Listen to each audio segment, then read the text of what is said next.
Monday, May 11th, 4:04 p.m. What's up, everybody? Checking back in on the markets. Again, it is another week without constitutional rights. I continue to beg for a little bit of money to eat properly, to sleep properly, and to work. Regardless, we continue on. So I haven't made a finance video, a market update in, I want to say since Thursday, but definitely since whenever the last video I uploaded was. So a little bit of portfolio reconstruction, a little bit of conviction. Again, when we're looking for trades to execute, I have to have some sort of conviction. I'm not some person. Again, I would be trading if I had a risk tolerance. Hey, I can enter this trade. I can risk $20 trying to make $100. I can risk $100 trying to make $600. Whatever. I don't really have a risk tolerance. So the only trades I'm taking are some stuff with high conviction. And to do this video log. And so we are currently major stimulus in the market right now. Again, I'm directly responding to the market environment, specifically the CNBC host watching that channel throughout the day. Again, major market stimulus. What do I think? What do we know for sure is going to happen? Again, some sort of further resolution with this war in Iran. It's not looking strong. When we just had some update, I wanted to say around like 12 today. But just one of the foreign nation correspondents comes on CNBC and it's like, Iran rejects all this. Trump's not happy about this. So we did see some flare up. We'll check in over on CF here in a second. But just point being is today I felt like around noontime or whenever the headline was, definitely some pushback, or just the way the host articulated it was like, okay, there's definitely going to be some further tension.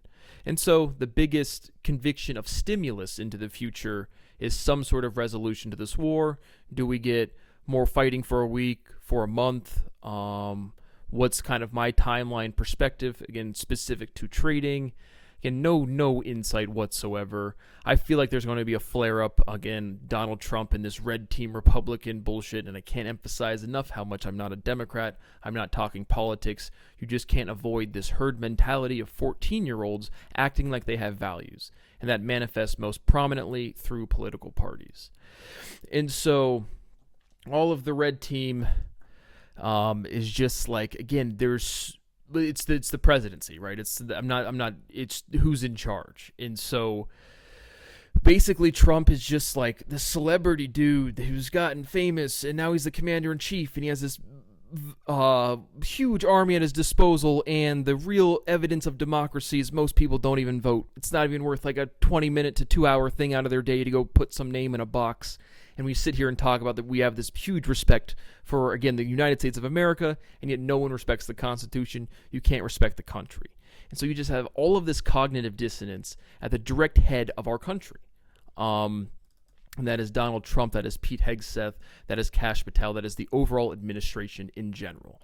And so what happens is, again, the insecurity doesn't make sense. So again, why did we start this war? Nobody really knows. We've kind of changed the goalposts of what we were looking for. This enriched uranium, previous attacks on American soldiers, and it's just we just kind of spew out, again, what we think our constituents want. We run around at different political rallies. We sit in our situation room with our little team, and it's red team go, go, go. And in reality, it's just like, there's no consistency to it. It's hard to even talk about like what the motivations for the actions are, because there aren't any. It's just like, hey, again, the way I've seen Donald Trump articulate his understanding as commander-in-chief, it's like, oh yeah, dude, I ran The Apprentice for a while. Now I'm an old fuck, and now I'm the president, so let's just start a war. Just send some other people over there, and we'll talk up this propaganda, and it's just the thing you do when you're the president. You're the commander-in-chief, just do a war. And so the overall motivation, again, we've commented on that a bunch, but that's what's kind of happening. And so just more to this insecure behavior that has no rhyme or reason to it, and then it just compounds. And so now we're in the situation where the news headline comes across today, and it's like, hey, how do we get out of this? What do we get out of? Because they were talking about specifically, again, Sarah Eisen, who's just this redhead idiot, again, meaning Republican, blurts out whatever the talking points are, and it's never respecting the Constitution. It's never that, ever. And so, it's just prevalent. To break down the political spectrum real quick, why not? Any sort of extremism is not accepted as a mature position, and again, I would say nobody's mature. Like there's just no articulation of anything meaningful. You have quote-unquote values of the Democrats being basically awareness of social justice. You have values of the Republicans basically being some level of fiscal responsibility, and that's in the moderate sections. Any extreme is just nobody should respect them whatsoever. Right, left, blue, red, yellow, nothing. I mean, just whatever. But if you said what makes someone identify as a Democrat or Republican in the moderate, reasonable sense, is just, again, age is just a number. We all realize the same things. It's truly fiscal responsibility is what makes someone be a Democrat, right? Everyone goes to college and they're a liberal, and then they get older and they become a Republican, right? No, you just have an understanding of finance. It's truly what you see in the political spectrum.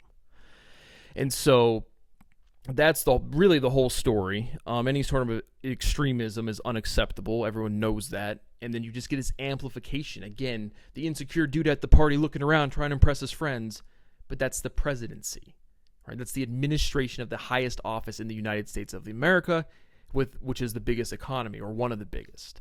And so it's like, that's not a good thing. And then you look around at the world, and grass is not greener over in that country. You just have a bunch of people that don't know how to behave. And so, again, to this overall economic perspective and environment for the Hormuz Strait, we have this huge oil resource centralization out of the Middle East. And now Iran's like, hey, can we control the strait after the stimulation of being attacked? It's like, I don't know what the maritime laws or what our countries right now with major trading straits, Malacca, Indonesia, Malaysia, like any of the straits you can find around the world, is that are people like currently or before this war were people, hey, we're enacting some sort of toll, some sort of tariff, some sort of fee to come through here or not? I have literally no idea. But it seems to be it's exacerbated it or increased it. And then the reality is, again, because redhead Sarah Eisens is like, you can just viscerally perceive her being like, well, we have to stop that, us great Americans. Again, Joe Kernan's the worst on CNBC. Sarah Eisen's up there. And again, just overall demonstrating demeanor and understanding that is nothing past the maturity of a 14-year-old picking their favorite team. They're developed enough to be selfish, but they're not mature enough to be selfless. They have no awareness of anything besides themselves. It's disgusting. It's unacceptable. It is the dominant behavior I have seen from everybody I have ever been exposed to. I have never met somebody with the capacity for moral behavior. And that's not some sort of like, you need honor and courage. You just need to have some sort of fucking awareness about yourself and the world around you to be a mature adult or a mature person.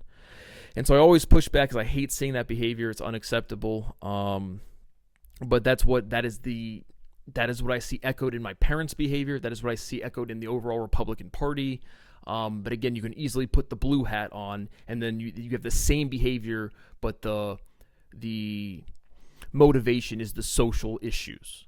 And it's the same shit behavior from fucking everybody. But that's the situation we're in. It seems to we have this, hey, people around these big trading ports, like, hey, can we just take this for ourselves?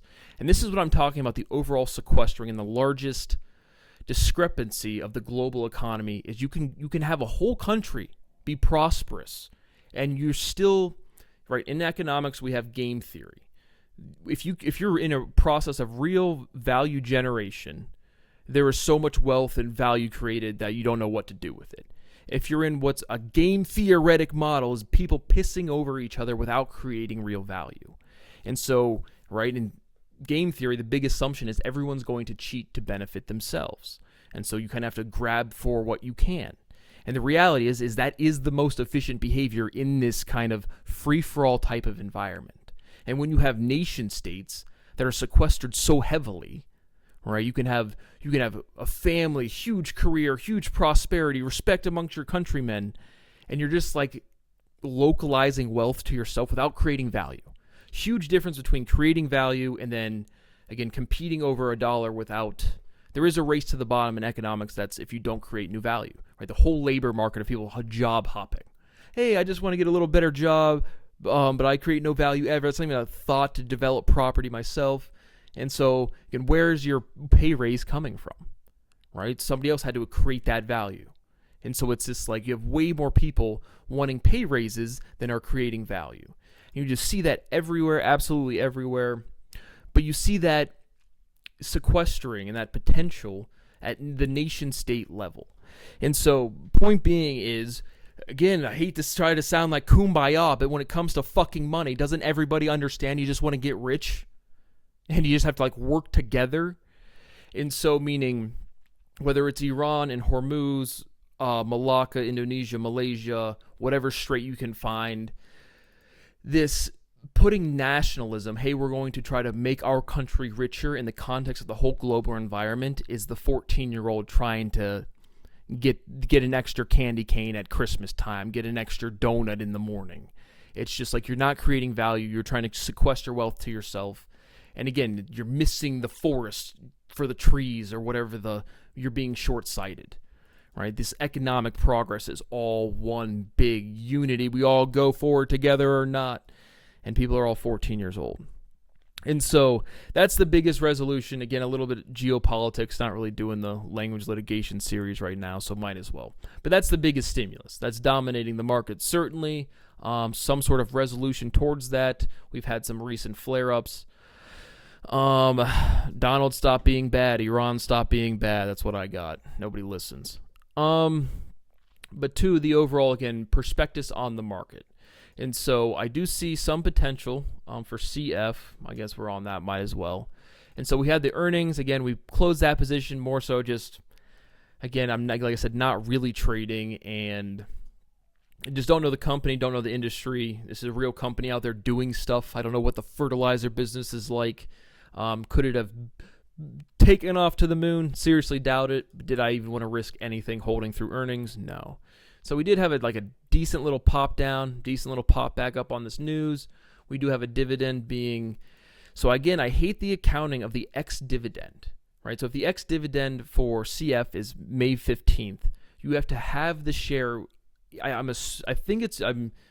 my understanding, my functional understanding right now is you have to have it before the close of general market hours, 4 p.m. Eastern Standard Time, the day before. So I'd have to own CF long by the close of the 14th to get the dividend. So I hate this like accounting of ex-dividend date is like the next day. I want to know when do I have to own the share to get the dividend? Or if I'm short the share, when do I have the obligation to pay the person who bought it? And it's just like ex-dividend is one of these, again, these weird forms of negation. And it just makes it seem like you have to own it by the 15th. But it's the 14th. And it's just like, there's so much direct, immediate wrong ontological presentation in finance that it's just so fucking stupid. Like, how many people go through Wharton and Harvard and all of these business schools every year, and it's like, you don't see how cumbersome the presentation of ex-dividend is and disallowed loss. Again, you're just forcing this negation prefix, and it's immediately word salad. Like, you can feel that. Again, I do it naturally. Everybody does it naturally. You're speaking, you're talking, you're presenting information. You get in this weird form of logic, and you have to say, undifferentiated is what I used recently. But everybody else can immediately feel that, like, weird negation. It's immediate word salad.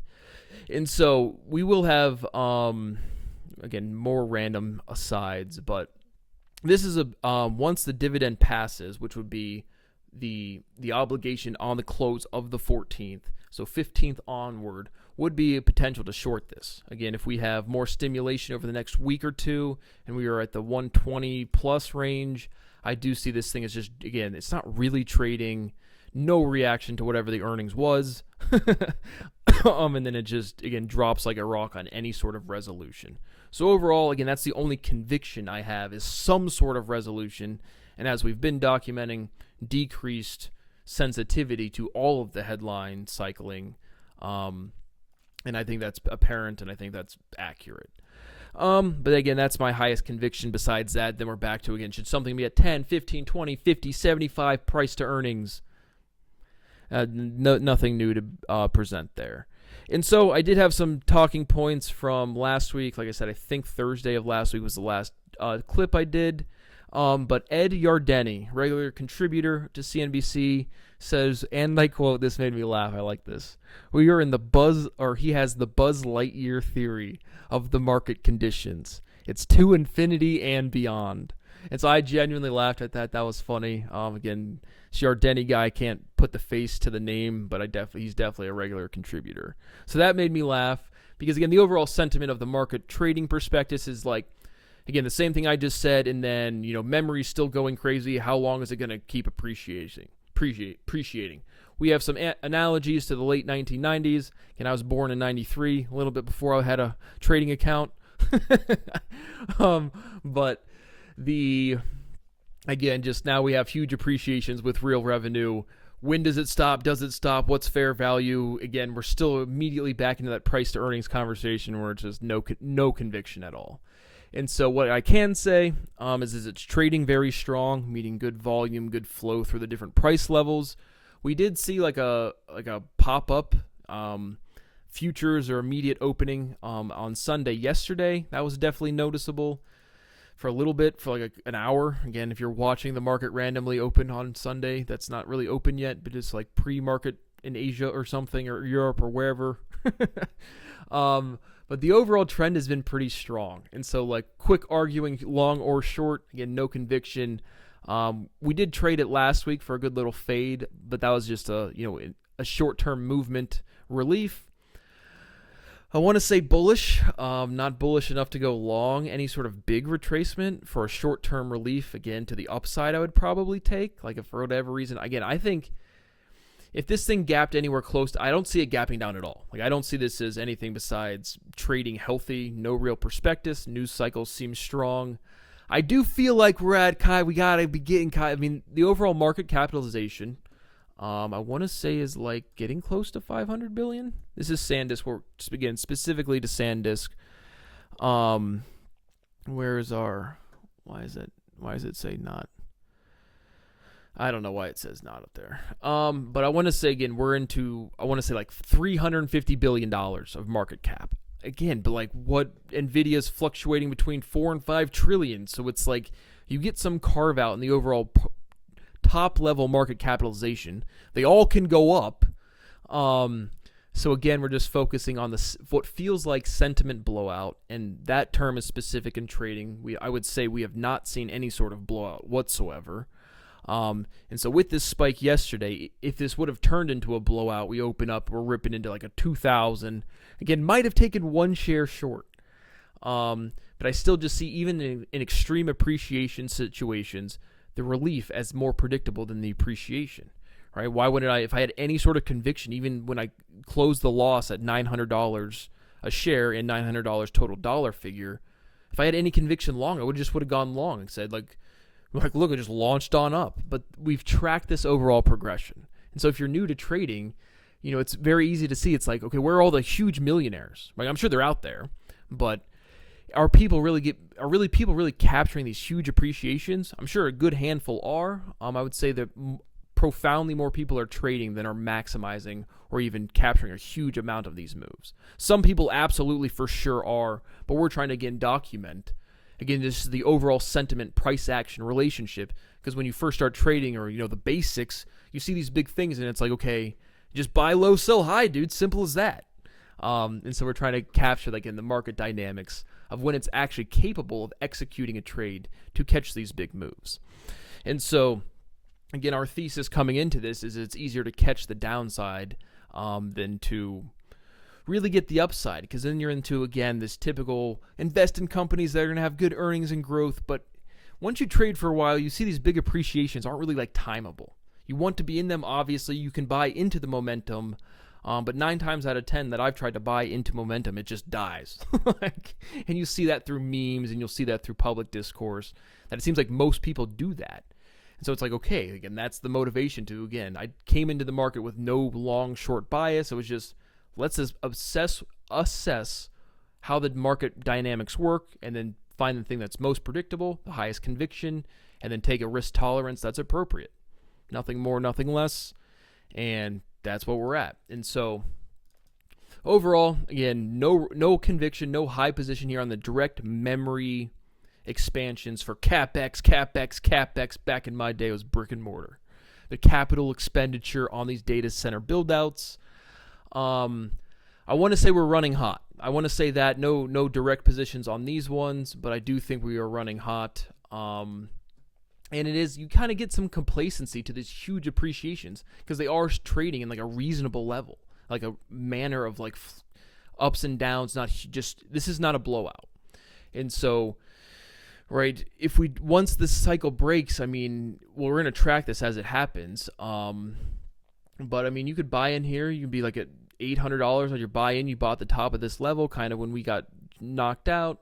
And you could be appreciating huge amounts for the next, I don't know, 6 months, a year. I mean, 18 months seems kind of like, and I think we'll see a big retracement on the breaking of any sort of like just the guidance, but no real conviction. And so I think we're running hot personally, because that's, you get into this complacency where it's like it's trading in a healthy way. It's like, okay, well, this isn't a, we have a real company with earnings.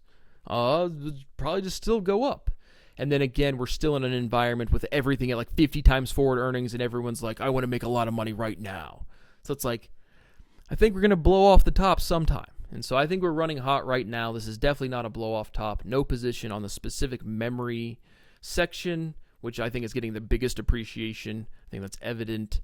But that brings me to my trade prospectus Datadog. I have a Datadog right next to me.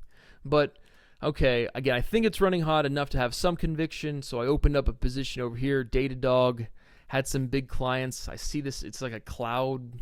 It's a Datadog. It has a lot of data. And so this is not direct exposure to the capital expenditure of our data centers. It's not buying a bunch of memory. And so again, there's a huge gap. So from a technical level, there's a big gap up, and this thing has filled every single gap that it's gapped up. And so that's a technical conviction. And then I think this is appreciation kind of adjacent to the overall memory section, or just the AI agentic workflow appreciation vibe coding by my stock up right now. And so I have immediate moderate conviction that this will fill this gap. And so opened up a position, immediately went down $120. That's how you like to do it. But again, a sizable to be a something. Again, every $10 is $100. Decent conviction, this appreciation directly from the earnings beat. They bring on some big clients with this overall environment of, hey, AI build out agentic workflows. Our CapEx is going to the moon. I'm thinking this is catching some tailwinds. All right, so did I do it right, K-Parts or Kelly Evans? Is this a tailwind? I think this is a tailwind effect. I think there's a big appreciation in the memory sector, and this is catching some of that appreciation. And so moderate conviction that this will fill this gap in, I would say, time frame. I want to say kind of like this, kind of like 14 days to a month. And so this is something that it was not, again, anytime you open a short position, I mean, again, you want to be the first not contrarian, right? You want to be the first guy that goes the right way when everyone else turns. And so, meaning we have appreciation, you're always going to feel uneasy during the momentum going up, and it could go a lot higher. I just don't see it. That's why I opened the position. But you have to go against the momentum. Like, that's how you get into positions where there's a disparity where you can make money. And so a sizable position to be a something. Just overall personal accounting, we're up about $1,000 from all things that we've been documenting in the past 6 to 7-ish months. And so risk tolerance on here, I hope I don't wake up and see it above $250 a share, and we'll manage it from there. But it is a conscious awareness every time you make a short position, and especially in a very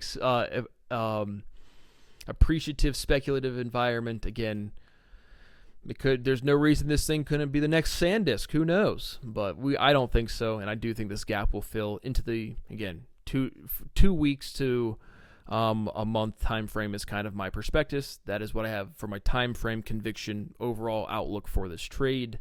And again, to short the appreciation of the AI CapEx build out for our memory, but not to be directly exposed, because I still see, again, no real conviction on that specific SanDisk, Seagate, Micron.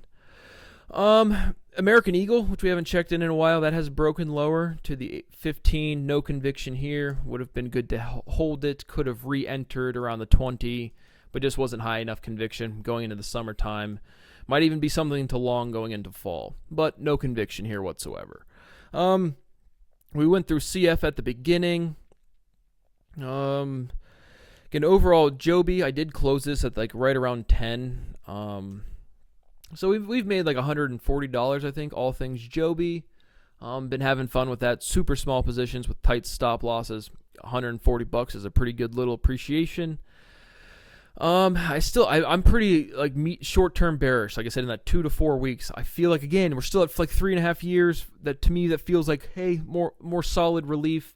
And then the overall heightened. And once we have some sort of resolution to this war, I see excitement as excitement. Hey, stuff's going on, more activity. I think there will be just like a calming relief to overall market activity. And so, meaning this to the overall indices in general, SPY, we'll just use that. We'll do the QQI because that's more technology. But this bounce out of this low from the war stimulus, I think is just like, again, what I've said previously to my own trading of just like the quick reversal. It's like, oh, there's a war really bad. Oh, now we're really out of it. And it's like, we've been doing this for 2 months now out of the whole year. Like, again, this is a major transportation fuel disruption of the global markets. That's definitely going to affect price, earnings, consumer spending, everything. And I don't really see that here yet. And so I am, again, short-term relief to the overall pressure of sentiment immediately. And then, hey, I'm definitely thinking disrupting oil flow for the past 2 months. If it stopped right now completely, and it's definitely not, because again, even if there was some sort of resolution, now we have all of this, hey guys, what country can, exact a toll, put up a little toll booth? When again, to all countries in the world, get rich, and I was going to use a 50-cent line, get rich, die trying, but if you get rich, we can die less, all together collectively. No morals, politics, or religion, just let's get rich together, boys and girls. But I have 100% we'll see decreased spending, increased inflation, because of, again, it costs money to not have fuel cheaper. It's a rocket science, don't tell anybody. But I do see heightened activity in the immediate short term, meaning the past 1, 2, 3, 4, 5, we'll just round up and call it a month. And so that's what I have there. Netflix was looking a little interesting because we've talked about that recently. Excuse me. Gemmy is above 5. I did trim, I think, 25 shares here. Just the ones I bought recently. Again, bottom in the low 4s, goes up to the low 5s. $25 is $25. I cycle through 25 shares. I pull my price average down. Again, just over on Gemmy specifically, trying to kind of like trade back the loss, which is not something I do as like a conviction, but just kind of having fun. Hey, these are super small positions, just having fun with it. And so that's portfolio construction. The Datadog trade. Oh, we did have, this was hilarious. So we had Grindr. Grindr reported on what was it? Friday, I think. I think this is Grindr. No, what is Grindr's tag? But GRND, and what is it? Grindr. Grindr. This is taking so long. NDR. It's got to be it, no? I can't find it. Grindr reported, and it was hilarious because Becky Quick is interviewing the CEO, I would assume. But why? Where did it go? But she was basically, there it is, GRND. Becky Quick is up there, and you can viscerally see her. She's like uncomfortable because she's like, focus on the numbers, focus on the numbers, focus on the numbers. What kind of data is Grindr bringing in over there, Rebecca? Was it, maybe some more, you got BBC, you got that purple pickle, you got that eggplant, and it was viscerally funny to see Becky Quick. You could see her like talking herself like, focus on the finance. You're like, what kind of data did you get? It was a big data play, wasn't it? And it's a bunch of dudes or chicks or whoever. Again, was the data increase? It was my Grindr profile, wasn't it? But I don't know. Is it LGBT? Is it just gay? Is it like, I don't know. I've never seen the app. I don't know what's the data being pulled in terms of like the demographic. But you could viscerally perceive Becky Quick was like, focus on the numbers, talk the business. And she was just like, what kind of data do you have at Grindr? So that genuinely made me laugh. I think we could have made some money on the gays, to be honest. I think this would have been a good short. Easy to borrow. I don't see any sort of like proprietary anything to dating apps. And then a weak as shit pop. Like this is not a Mark Haynes power bottom. Becky Quick, you should have asked him about how many power bottoms are on the site. That is a term I use, and I literally don't even know what the fuck it means. But I just specifically to finance, right? They always talk about the Mark Haynes. I think it's the guy. That's the right guy's name. But some Mark Haynes bottom, or calling the bottom, and I just call it the power bottom. And I don't know what the power bottom is. It's just some gay shit. But regardless, I think it was the personal influx of my data on Grindr causing all of the data just how many dudes I swiped right on. But overall trading, I do think this would have been a good short because no proprietariness. I think there's some sort of like social, like, hey, the gays matter too. Let's put them on CNBC. And overall, it's just a dating app with no proprietary anything. So I saw this would have been a good short. Again, no conviction. Might try to make some money on the gays. But I was genuinely laughing at Becky Quick. Like Becky Quick's interaction was just funny. And so again, either Friday or Thursday as well, we had Mr. and Mrs. Dell, just the company Dell. But again, Mrs. Dell, again, people I've never heard of, like personally never seen them talk or present information, no understanding of finance. Zero.